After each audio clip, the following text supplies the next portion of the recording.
Hi, everyone. We had some technical difficulties this evening, but welcome to the attic. Welcome, everyone. It's time to journey to the past and see what type of discoveries we can find along the way. Today is August the 15th of 2021, and I want to welcome each and every one of you to the live stream this evening. Let me know that you're here. Say hi to me. I'll type in a little quick hi here and let you see that I am here. So say hi to me. Tell me where you're from. Tell me what you're working on and what you're researching in your journey to the past this evening. Tonight, I'm going to be sharing 18th century Virginia church history and records and associated with genealogy and history is one of my favorites to research. And I'm going to explain to you a little bit on why this is one of my favorites. Church records reveal so many different details about the local community and the people. And I want to share details about the early 18th century churches. These are dating pretty much in the latter part of the 1700s. I'm going to share with you some names of these churches. We're going to deal mainly with the Baptist denomination. And I'm going to let you know from the beginning that the parish registers were required by law to record births, deaths, and marriages. How many of you all knew that? But this was not always followed. And if you'll start digging into family genealogy in association with church records, you'll soon find that out. The churches mentioned tonight date to the latter part of the 1700s. This was known as a transitioning period because it dates just a few years before and after the American Revolutionary War. The colony of Virginia recognized many denominations, and tonight I will be focusing on the Baptist. And welcome, everyone. Thank you for joining me this evening. How many of you have researched family history using church records? These are priceless records, and they are as unique as the people themselves who were members of these churches. The minute books are open doors to the past. How many of you know what a minute book is? Okay. All right. If you don't, let me know. Share with me what you know and what you want to know more about. I don't proclaim to know everything, but I'll share what I know. But the minute books are open doors to the past, and they offer so many details for the families in the local areas. These early churches knew the importance of their message, but not all practiced the importance of documenting and recording their actions and their members and etc. Okay, so what types of records can you find in church records? All right, you can find birth records, you can find baptism records, membership records, marriage records, and death records. Going further with the death records, you can find even funeral details. Going further with the marriage records, you can find marriage record details, okay? Ceremony details. You can also locate conduct records or disciplinary actions that have taken place. You can also find the first and last names of servants, indentured servants, and slave church members. And not only that, but you can also find the owners and the master's names associated with them. And usually in the minute books, they are side by side. Okay? Copies of sermons can give you details about current events that was going on in a particular place or time, news of the day, and much, much more. One of my personal ancestors died from smallpox just a few months after the ending of the Civil War, but I would have never known this unless I had taken the time out and dug into the church records of that area. I would have never known I would have assumed that he had died from complications of being serving during the Civil War. Maybe he received a wound or he became sick while serving or trying to get home, but I never would have known that he had died of smallpox. I learned the identity of my sixth great-grandmother who lived from 1735 to 1769. I would have never known her name if I had not taken the time out and dug through the church records. The graves of my 8th great-grandparents were lost for years, but I was able to determine their location from digging through the church records. Years of discovery has led me to find many, many families all through the years who were buried with fieldstone markers. With church records, I have been able to add many names to these long ago people, not necessarily putting them directly in the exact location of where they are buried, but without a shadow of a doubt, I have been able to lengthen the cemetery information, knowing that the people are buried in that particular cemetery. During the years of British rule, and this is where we're going to start this at, taxes paid supported the salary and the living dwellings of the Church of England. This occurred in all of the colonies, not just in Virginia, but in all of the colonies. The Church of England was a very high power. It dominated the colony of Virginia.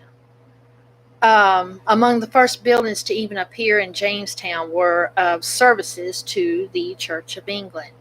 Marriage laws were posted on the church doors.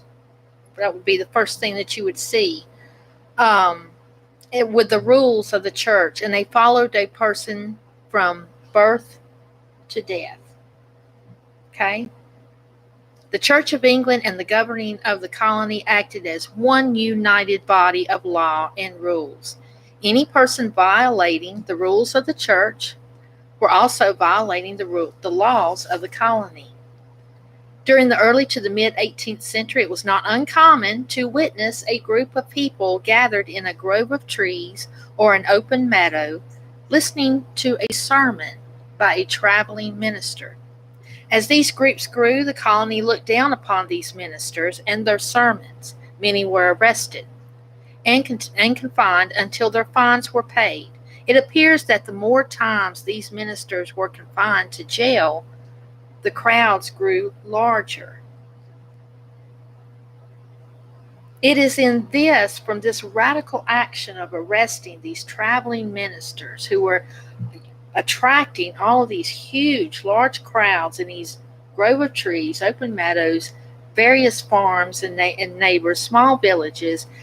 It was due to the radical action of arresting them that many families only stayed in Virginia for a short time before moving on to, say, Kentucky or Tennessee or North Carolina. Even families who lived in the Virginia colony for generations were now beginning to leave for new areas. The Church of England stood for a great, heavy power on the people. And this grew, and with the religious movement that was continuously growing from 1740 through the 1770s, the Great Awakening, this movement only grew in size. It did not diminish in any way. Some say that it contributed to the onset of the American Revolutionary War. I don't know. I'm sure there were some factors that may have contributed to it, but tonight we're concentrating on the church records, aren't we? The majority of the ministers who were arrested were Baptists, and soon churches were beginning to be established all throughout Virginia by 1770. John Waller, Lewis Craig, and James Childs were seized by the sheriff and brought to 3 magistrates in June of 1768. Their penalty was issued as £1,000 and to appear in court 2 days later. They were found guilty of disturbing the peace. One was released, and then a month later the others were released as well, with no pending actions. This action by the court swept through the countryside, and people heard the sermons by these men again and again and again, and the movement was growing. But now the crowds grew to very large numbers. Warrants were continuously issued, arrests were made, men were in prison with no way to pay their fines, but now The people were unifying together, and many times the people were donating money to pay the fines. Attorneys were offered to pay the representation at no charge. They offer the representation at no charge. And the growth of this movement continues. And it keeps continuing over the next few years. These churches that I'm going to mention, I needed to give you a little brief history of that before I went into the naming of these churches, because their history is so important on how they were established. And Michael Hardy says, good evening. Good evening to you, sir. First one I'm going to mention is Raccoon Swamp Church of Christ in Sussex County, which was established in 1772. The name actually changed in 1853 to Antioch Baptist Church, and the county regards this as the oldest Baptist church in Eastern Virginia. It is a sister church. A sister church was known as Black Creek Baptist Church. John, I want to say his name right, McGlamry, and I don't know if I said it right. He was born around 1730. He helped to establish this church and the other sister churches.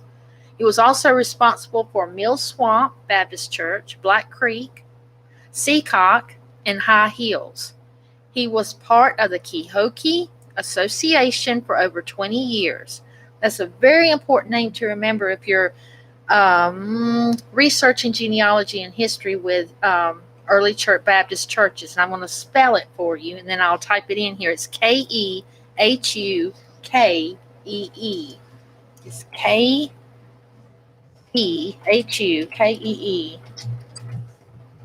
Association. Very important. They hold a lot of records. He later became a member of the Portsmouth Association, another important factor to remember, and he died in 1799. Okay, next church I'm going to mention, Battle Run Church, located in Culpeper County, 1773. Lewis Connor is the most recognized minister for this church up to his death in 1832. This church was part of the Ebenezer Association of Old School Baptists. The year of 1832 is significant with the Baptist denomination. It signifies the division between the old and the new school Baptist. The associations changed during this time. And if you're researching a particular church, you'll need to find out what association they belong to. Okay, let's see. Other churches of the Ebenezer Association are Happy Creek Baptist Church, Robinson River, and Thornton Gap. The church is found on Meeting House Mountain on Route 729 in Virginia. The original records were burned. The church moved from the mountaintop to the bottom pasture land in 1853, which is nearly 1,500 feet from where it originally was, on top of this mountain, and it was lower from the original site. Okay, the next one I'm going to mention is Mill Swamp Baptist Church. And I just mentioned Mill Swamp earlier, and it was established in 1774, Isle of Wright County. It is a sister church of Raccoon Swamp. It was organized from members of the Burley Baptist Church. David Barrow was the first pastor, serving 23 years. And I'm mentioning some of these ministers and pastors because they have journals that hold exclusive details about the congregation, the members, and the people that are associated with this church during their years that they were there. That's why I mentioned their names. David Barrow was also a soldier during the American Revolutionary War. Okay. Hatcher's Church, also known today as Mount Hermon Baptist Church, established 1787 in Bedford County. This church has surnames, early surnames, dating to 1787 of Abbott, Arrington, Ballard, Campbell, Coffey, Hatcher, Noel, Poindexter, and Wilson. Following Reverend Jeremiah Hatcher in this area produces many marriage records that are associated with the surnames of Reynolds, Kane, Bartlett, Goodman, Deal, Parker, and Phillips. Okay. Now I'm going to come across a Frypan Church, Loudoun County in 1791. Jeremiah Moore is actually the second minister of this church. He was charged with preaching and publishing the Holy Gospel without a license in 1773. He was charged in Fairfax County in accordance to the Circuit Court archives. The original building for this church was burned during the American Revolutionary War, but portions of the burned structure were used to rebuild the new building. The minute books contain a wealth of information, and I cannot say that enough. It's a treasure trove. It is amazing the information that the minute books hold at this church. The building was damaged again during the Civil War, and several entries are missing from the years of 1853 to 1870. The building and the cemetery are listed on the National Register of Historic Places. Surnames found in the cemetery are Thomas, Barker, Freeman, Kidwell, Jones, Blinko, Lee, Butler, Jones, and Roby. There are many, many graves marked with fieldstone, resulting in a large cemetery. And if you speculate that your ancestor is buried at Frypan Church, Baptist Church, let me know. I might can help you out on that. Okay, next one I'm going to mention is Clay's Church, also known as Chesterfield Church. 1773 was when it was established in Chesterfield County. Eleazar Clay is portrayed by an historic marker giving information for the origins of this church. He was ordained in 1775 and he preached for over 50 years. He supported the men who were arrested and held in jail for preaching the gospel. This Mr. Clay holds a vast amount of history and documentation for the early Baptist churches, not just for Clay's Church, which is known as Chesterfield Baptist Church today, but for other churches as well. Okay. I want to share with you some sources real quick, and they are one you can find online, and it is a concise history of the Keokee Baptist Association. It's by Lemuel Burkitt. And this book you can find entirely online, and it gives you a very good history of the Baptist churches who were associated with that association. Another good source is History of the Baptist in Virginia by Robert Semble. I love this book. It's an older book, but it goes into a lot of detail and mentions a lot of family names as well in the Virginia area, all throughout Virginia. Okay, Lives of Virginia Baptist Ministers by James B. Taylor. This is a good reference point to use when you're wanting to seek out a particular minister in a certain church and looking for documentation of what they may have recorded in their personal memoirs. Biographical History of Primitive or Old School Baptist Ministers by Redden Pittman. I love that book too. And The Baptist of Virginia, 1699 to 1926 by Garnett Ryland, a very good book. The Library of Virginia holds overwhelming majority of these minute books that are available. An overwhelming majority. And if you are researching into the church records in Virginia, I highly suggest visiting the Library of Virginia. They are housed there. Okay. That's the end of my little segment. I don't think I left anything out. Learning about how the Baptists came about in these years right before the American Revolutionary War and after, and the transition that occurred there, especially through 1832, is critical. when we're researching it. It's good that we have some standpoints and views of exactly what's going on prior to getting into our research. It gives you a head start. But once you get into the history of these early churches, I promise you, you're going to learn a lot about the local community and the people and exactly what is going on. This, just like I said at the beginning, this was a transition period, and there were a lot of events and a lot of different things that were affecting our ancestors' lives during this time period.